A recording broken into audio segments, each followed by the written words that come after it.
Faruzan est une chercheuse exceptionnelle de l'Académie qui vient du siècle dernier. Ah bon, il y a un voyage dans le temps dans Genshin. Et aussi une fondatrice des cours de mécanique classique. Malgré son affiliation à l'Aravata, ses talents de mécanisme étaient réputés dans tous ses murous, même si cette reconnaissance a été oubliée dans les méandres du temps, tout comme elle. Très bien. Détentrice d'un œil divin Anemo, elle utilise un arc pour balancer de l'Anemo partout. Au niveau de ses attaques normales, elle enchaîne jusqu'à 4 tirs consécutifs. Waouh. Pour son attaque chargée, elle effectue un tir visé plus précis, infligeant davantage de dégâts.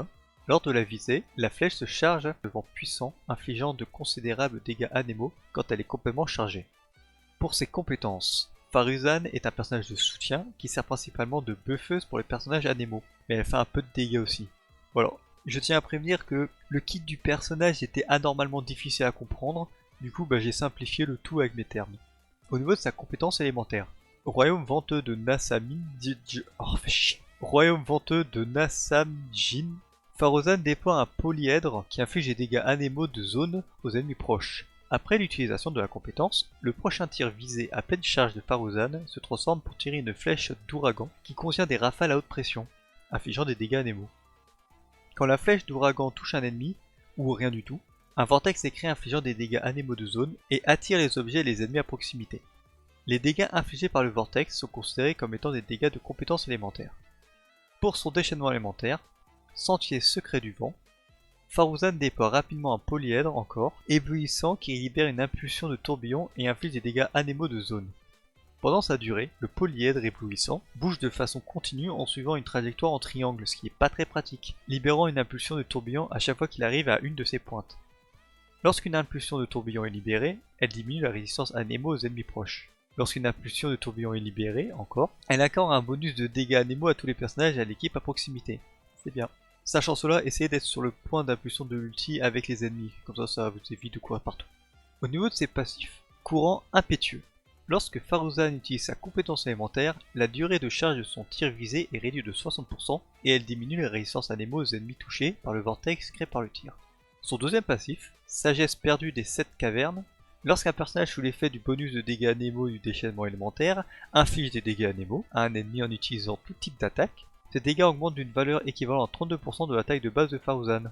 Étant donné qu'il s'agit d'une 4 étoiles, je vais présenter ses constellations. Pour sa première constellation, Faruzan peut tirer un maximum de 2 flèches d'ouragan en utilisant des tirs visés à pleine charge pendant l'effet de sa compétence élémentaire. Pour sa deuxième constellation, la durée du polyèdre éblouissant du déchaînement élémentaire augmente de 6 secondes. Pour sa troisième constellation, le niveau d'aptitude de la compétence élémentaire augmente de plus 3, blablabla, le classique. Pour sa quatrième constellation, le vortex créé par la flèche d'ouragan ressort de l'énergie élémentaire, selon la quantité d'ennemis touchés. Si un ennemi est touché, Faruzan récupère 2 points d'énergie, puis chaque ennemi touché lui permet de récupérer 0,5 supplémentaires. Pour sa cinquième constellation, le niveau d'aptitude du déchaînement élémentaire augmente de plus 3. Et enfin, sa dernière constellation, les dégâts critiques des personnages sous l'effet du bonus du déchaînement élémentaire augmentent de 40% lorsqu'il inflige des dégâts anémaux. De plus, le personnage qui bénéficie du boost crée un vortex de Faruzan de lui-même. Au niveau de ses équipements, pour ses armes 5 étoiles, nous avons l'aile de la voûte d'azur, qui est une arme qui offre beaucoup d'attaques de base et du taux critique, ce qui est toujours bon à prendre. De plus, le passif permet d'infliger des dégâts supplémentaires. Généralement, c'est juste pour les dégâts d'attaque de base que l'arme est conseillée. Sinon, nous avons l'ultime soupir, qui possède une bonne quantité d'attaques de base et un bon paquet de recharge d'énergie, ce qui est intéressant. Il offre de la maîtrise élémentaire pour Faruzan, et permet d'augmenter l'attaque et la maîtrise élémentaire de toute l'équipe. En 4 étoiles, nous avons le crépuscule couchant, qui donne de la recharge d'énergie et augmente légèrement les dégâts infligés.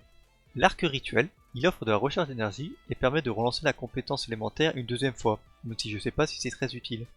Le chalutier, si vous aimez faire de la pêche, l'arme donne un bon montant de recharge d'énergie et permet d'infliger des dégâts de zone grâce au passif.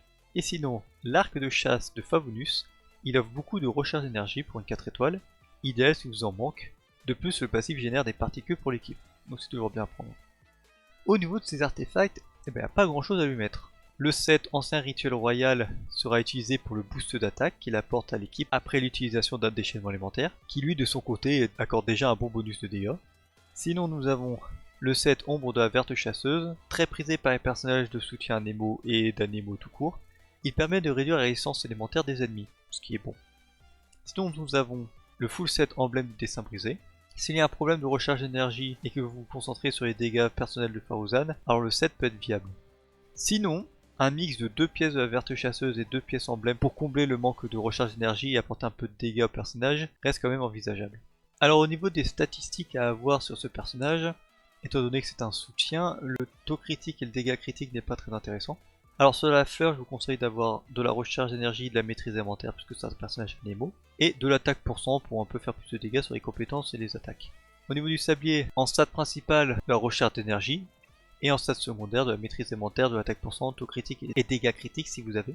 Pour la coupe, une coupe de dégâts Anemo, avec en substat de la recharge d'énergie, de la maîtrise élémentaire, et ainsi de suite. Et pour le diadème, vous pouvez opter soit pour du taux critique, soit pour du dégât critique en fonction de ce qui vous manque pour l'équilibrage des stats, et sinon de la recharge d'énergie, de la maîtrise élémentaire et de l'attaque %. Au niveau des équipes, excusez-moi si je me suis pas trop foulé, pour présenter des personnages de soutien ça reste assez compliqué. Donc nous avons une team avec Nomade, Scaramouche. Étant donné que Nomade est un personnage Anemo et que Faruzan est essentiellement et uniquement un personnage de soutien pour les personnages de dégâts Anemo, et ben elle fait très bien le travail. Sinon pour les autres personnages à mettre dans l'équipe, cela dépend de votre style de jeu. Je ne rentrerai pas trop dans les détails pour la composition d'équipe, je rentrerai surtout dans les détails quand je présenterai les personnages 5 étoiles. Sinon, bah évidemment Zeo est un personnage Anemo qui fait que des dégâts Anemo, donc elle combote très bien avec lui. Je vais vous présenter juste un exemple de team, dans les grandes lignes, comme ceci. Et sinon, Faruzan peut comboter un peu avec Eizu, un 4 étoiles DPS Anemo. Bien que Eizu ne fasse pas énormément de dégâts en auto-attaque, vu qu'elle peut booster ses compétences et que Eizu est spécialisé dans le burst, et bah ça peut très bien le faire. Au niveau de son apparence, alors j'étais plutôt emballé au début, mais bah en fait bof, c'est pas si ouf que ça. Elle a une bonne bouille mais elle marquera pas les esprits, c'est pas elle qu'on va penser quand on dit Genshin Impact quoi. Sinon pour conclure, Faruzan est un personnage très niche, qui sera là uniquement pour booster les dégâts à Nemo. Donc si vous n'êtes pas vraiment intéressé par les personnages à Nemo ou alors que vous n'en avez pas, ce personnage ne servira à rien dans votre box. Par contre si vous avez Xiao, Eizu ou Nomade dans votre box, alors là ça devient intéressant. Donc invoquez-la pour que le vent fasse des dégâts.